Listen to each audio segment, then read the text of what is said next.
ഇവർക്കും ക്ഷേത്രത്തിൽ വരാനുള്ള എല്ലാ അധികാരങ്ങളും ഉണ്ട്. പൂർണിമേച്ചി എന്തിനാ എല്ലാ കാര്യത്തിലും ഇവരെ കയറി സപ്പോർട്ട് ചെയ്യുന്നേ?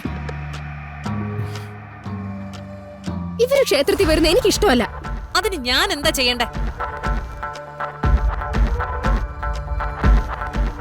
വേണ്ട ചേച്ചി, വഴക്ക് വേണ്ട. ഞങ്ങൾ ക്ഷേത്രത്തിലേക്ക് വരുന്നില്ല. അതൊന്നും പറ്റില്ല. ഞാനാ പറയുന്നേ, നിങ്ങൾ ക്ഷേത്രത്തിൽ വരണം. അതല്ല ചേച്ചി, ഞങ്ങൾക്ക് സ്കൂളിൽ ഒരുപാട് വർക്ക് പെൻഡിംഗ് ഉണ്ട്, അതുകൊണ്ടാണ് വരുന്നില്ലാന്ന് തീരുമാനിച്ചത്.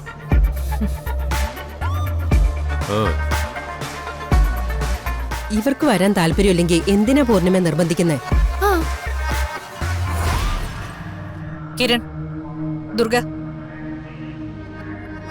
നിങ്ങൾ രണ്ടാളും എന്നെ ചേച്ചിയായി കാണുന്നു എന്ന് പറയുന്നത് സത്യമാണെങ്കിൽ നിങ്ങളിപ്പോ ക്ഷേത്രത്തിലേക്ക് വരണം.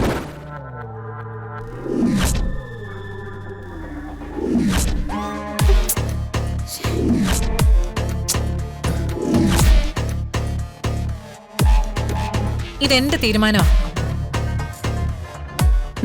ശരി, ഞങ്ങൾ വരാൻ ചേച്ചി.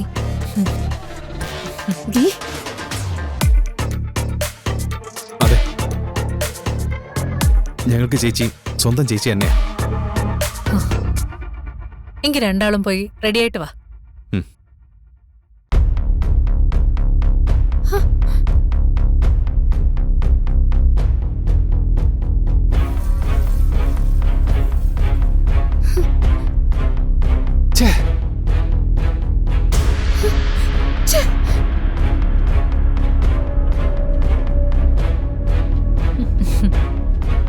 നിങ്ങളിരിക്കെ, അവര് വന്നിട്ട് നമുക്ക് ഒരുമിച്ചിറങ്ങാം.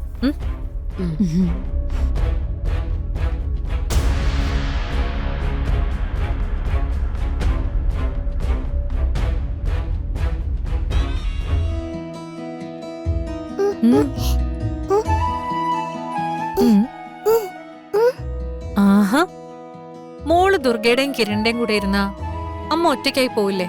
എന്റെ കൂടെ പിന്നെ ആരാ ഉള്ളത്? മുത്തശ്ശിയോ?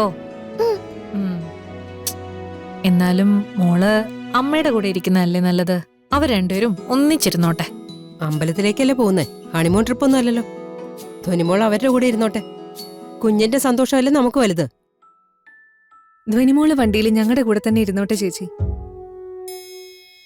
നളിനിയമ്മ എവിടെ? കാണുന്നില്ലല്ലോ. ഞാൻ ഇതാ വരുന്നു. ആ, പോവാം. എല്ലാരും ഇറങ്ങിയല്ലോ അല്ലേ? ഞാൻ ഡോർ ലോക്കിയിട്ട്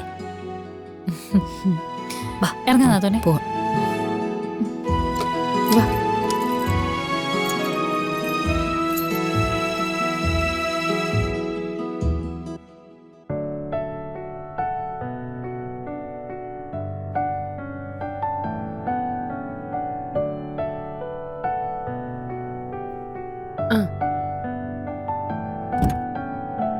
എന്താ ചേച്ചി ലേറ്റ് ആയത്? സാധാരണ ക്ഷേത്രത്തിൽ പോകാൻ ആദ്യം ഇറങ്ങുന്നത് ചേച്ചി ആയിരിക്കുമല്ലോ. മുട്ടുവേദനയ്ക്ക് കഴിക്കുന്ന ഒരു ഗുളികയുണ്ട്, അത് കാണാതെ പോയി. ഞാനത് നോക്കിയിരുന്നു. വണ്ടിക്കകത്ത് കുഴമ്പ് തേച്ചിരിക്കാൻ പറ്റില്ലല്ലോ. പിന്നെ 1-2 മണിക്കൂർ ഒരേ ഇരിപ്പ് ഇരിക്കുമ്പോ എന്തായാലും വേദന കൂടും. ഗുളിക നമുക്ക് പോകുന്ന വഴിക്ക് വാങ്ങാറുന്നല്ലോ, വെറുതെ തപ്പാൻ നിൽക്കണ്ടായിരുന്നു. തപ്പിട്ടും കിട്ടിയില്ല, ഇനി പോണ വഴിക്ക് വാങ്ങാം. കിരണും ദുർഗയും കേറ്. വാ. വാ.